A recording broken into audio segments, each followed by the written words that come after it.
अस्सलाम वालेकुम। मैं हूं नुमान भुट्टा और आप देख रहे हैं मेरा यूट्यूब और फेसबुक चैनल। कल का जो एक अहम वाकया हुआ है पार्लियामेंट लार्जेस के अंदर जो है वो इंसारुल इस्लाम के जो रज़ाकरान हैं उनके ख़िलाफ़ क्रैकडाउन किया गया है और हुकूमत की जानिब से उनको उनके ख़िलाफ़ ऑपरेशन किया गया है, जिसके बाद जो है वो सूरत हाल काफ़ी उसमें शिद्दत आ गई है और बहुत सारे जो अपोजिशन के कारकुनान हैं या फिर अपोजिशन के जो लीडरान हैं वो भी सड़कों पर नज़र आए हैं, मीडिया पर बातें करते नज़र आए हैं। इसके साथ साथ मौलाना फजल रहमान और जेजुआई फे की जो है मरकज़ी क़यादत है वो भी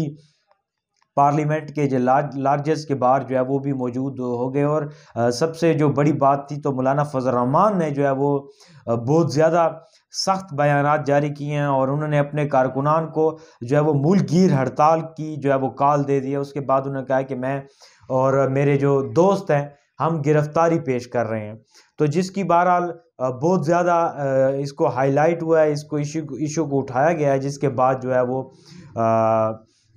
अंसारुल इस्लाम के जो कारकुनान को रात को जो है वो इस्लामाबाद पुलिस ने गिरफ़्तार किया था, उनको जो है वो रिहा कर दिया गया है। लेकिन ये है कि उसके साथ जो मौलाना फजल रहमान ने धरने की और एहतजाज की जो कॉल दी थी,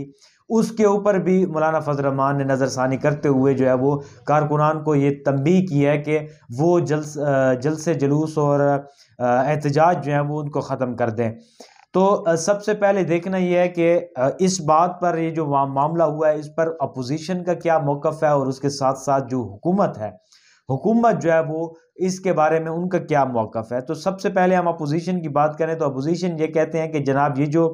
लोग आए हुए थे, ये हमारे जो है वो एमएनएज़ और एमपीएज़ की जो है वो ज़ाती सिक्योरिटी के लिए आए हुए थे। उनके साथ ये स्टाफ के मेंबर थे, उसमें जो है उनके साथ होते हैं, उनकी हिफाजत के लिए होते हैं। तो जो है ये बज़ाहिर तो अंसारुल इस्लाम का जो है अगर हम कानूनी तरीके से बात करें तो कानूनी तरीके में ये है कि कोई भी किसी किस्म का जत्था या गिरोह जो कि मुसल्लह हो तो वो गैर कानूनी कहलाता है, उसको कानून में किसी किस्म की कोई हैसियत हासिल नहीं है। लेकिन यह है कि अंसारुल इस्लाम के जो फोर्स है ये मौलाना फजल रहमान के जानशीन गिने जाते हैं और मेरे ख्याल में जितने भी मदारिस के जो सीनियर्स लोग होते हैं तो लोग तालिब इल्म होते हैं, ये उनको जो है एक नौजवानों का जो है ये एक फ़ोर्स बनाई गई है और ये मौलाना फजल रहमान की जमात को जो है ये प्रोटेक्ट भी करते हैं और इनका रोल जो है वो किसी से ढका छुपा नहीं है। पाकिस्तान में जहाँ भी जेजुआई के या चाहे आप मिलियन मार्च को देख लें, चाहे आप जो मुख्तलिफ इलाकों में जेयूआई के जो जितने भी जलसे हुए हैं तो उनका जो सारा निज़ाम होता है ये अंसारुल इस्लाम के ही नौजवान जो है ये कंट्रोल करते हैं। तो ये बेसिकली जो है ये एक उन्होंने फ़ोर्स बनाई है डंडा बरदार और मौलाना फजल रहमान की जानशीन समझते हैं अपने आप को और उनसे मोहब्बत करते हैं। तो इन्होंने जो है पार्लियामेंट के लार्जेस्ट में जो है ये इकट्ठे होना शुरू हो गए हैं, जिस पर जो है हुकूमत की जानिब से जो है वो रिएक्शन देखने को आया। और इस्लामाबाद के जो लार्जेस्ट क्योंकि मुख्तलिफ जमातों के लोग वहाँ पर रहते हैं और पार्लियामेंट लार्जेस्ट जो है वो सिर्फ अपोजिशन का नहीं होता, उसमें तमाम मेंबरान जो है असम्बली के जो मेंबरान हैं वो वहाँ पर रहते भी हैं, वहाँ पर उनकी रिहाइशगाह भी होती है और वहाँ पर वो आराम भी करते हैं। लेकिन ये है कि वहाँ पर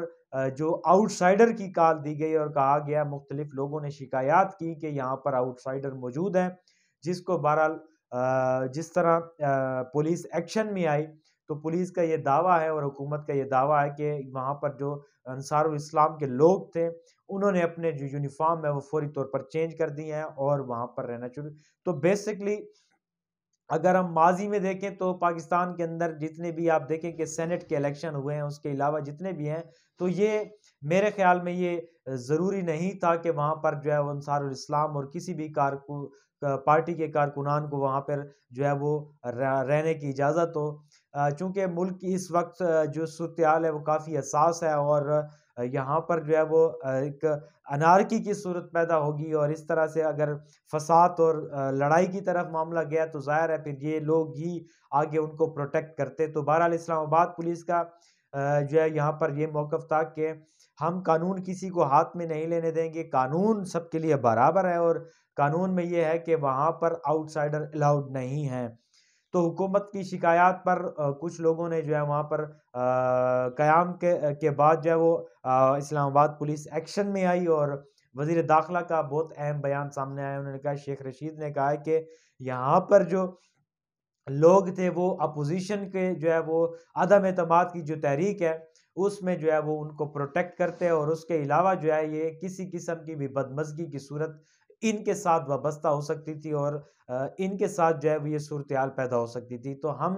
जो है वो अमन को मलहूज़ खातिर रखते हुए यहाँ पर जो है इन लोगों को हम यहाँ पर नहीं रहने देंगे और यहाँ से इनको निकालेंगे। बहरहाल ये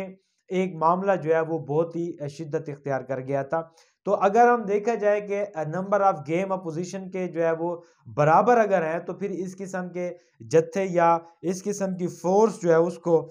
वहाँ पर रहने का कोई तुक नहीं बनता। कितने कॉन्फिडेंट हैं आप कि आपके पास अगर नंबर ऑफ गेम बराबर है।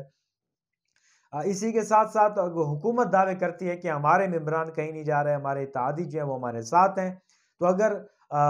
वाक़ई आपके साथ आपके इत्तेहादी हैं और आपके जो मेंबरान असम्बली हैं उनकी तादाद भी पूरी है और हुकूमत जो है वो मज़बूत ठहरी हुई है,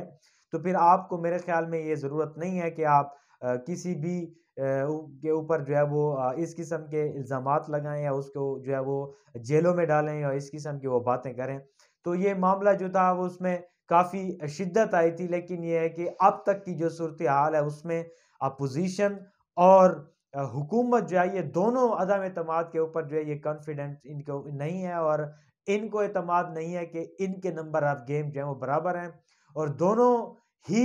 एक ऐसी सूरत पे के ऊपर ठहरे हुए हैं कि वो हवा में कलाबाज़ियाँ मार रहे हैं। वो भी इतने उनके पास भी वो तहफ़्फ़ुज़ात हैं, उनके लोग भी ख़फ़ा हैं और उनके साथ भी कुछ भी हो सकता है। तो इस वक़्त जो अंपायर का कह रहा है कि अंपायर जो है वो न्यूट्रल है और इदारे जो है वो न्यूट्रल है, अल्लाह करे इदारे न्यूट्रल हों और ये जो सूरत-ए-हाल है ये खुश उसलूबी से पेश आए। लेकिन इमरान खान ने खंदा पेशानी से इस तहरीक को खैर मकदम किया है और उन्होंने कहा कि जल्द अज़ जल्द कौमी मफ़ाद में यही है कि इसको जो है वो मंतकी अंजाम तक पहुँचाया जाए। तो एक तरफ जो इमरान खान है उसकी जो एक वो मुतमईन जो है तो उसके पीछे भी ज़ाहिर है कि उनका एक कुछ तो नंबर ऑफ गेम भी है और कुछ उनका कॉन्फिडेंस जो है वो अपने लोगों के ऊपर भी है कि लोग मेरे साथ देंगे। और इमरान खान का जो कुछ दिन पहले उन्होंने जो एक एग्रेसिव बयानिया दिया था और तकरीर की थी उन्होंने कराची के अंदर, तो उन्होंने जो है वो बहुत ही तनकीद का निशाना बनाया पोजीशंस को, ख़ास तौर पर उनके जो बड़े और तगड़े जो सियासी हरीफ है मौलाना फजल रहमान, आसिफ अली जरदारी और नवाज शरीफ बरादरान के खिलाफ जो है उन्होंने बहुत बड़ी जो है वो बातें की है, उनको टारगेट करने का कहा है। जिसके बाद फिर बिलावल भुट्टो ने वो जो है वो प्रेस कॉन्फ्रेंस करके इस चीज़ का उन्होंने जवाब दिया। बहरहाल ये लफ्ज़ी जंग जो है वो छिड़ चुकी है और लफ्ज़ी जंग ही आगे की तरफ जा रही है। तो मुल्क की जो सूरत-ए-हाल है वो काफ़ी जो है वो सियासी गहमा-गहमी जो है उसमें तेज़ी आ रही है दिन-ब-दिन। तो शुनीद ये है कि 14 मार्च को जो है वो अदम एतमाद पेश करने की बातें चल रही हैं। अब देखते हैं कि हुकूमत इस चीज़ को किस तरह से देखती है और कब ये अदम एतमाद का जो है प्रोसेस सामने आता है। तो ये मालूमात थी कल वाले वाक़यात के ऊपर और इसके साथ-साथ नई डेवलपमेंट रोज़ की बुनियाद पर डेवलपमेंट हो रही है, तो वो भी हम आपके साथ शेयर करते रहेंगे। अब तक के लिए इतना ही।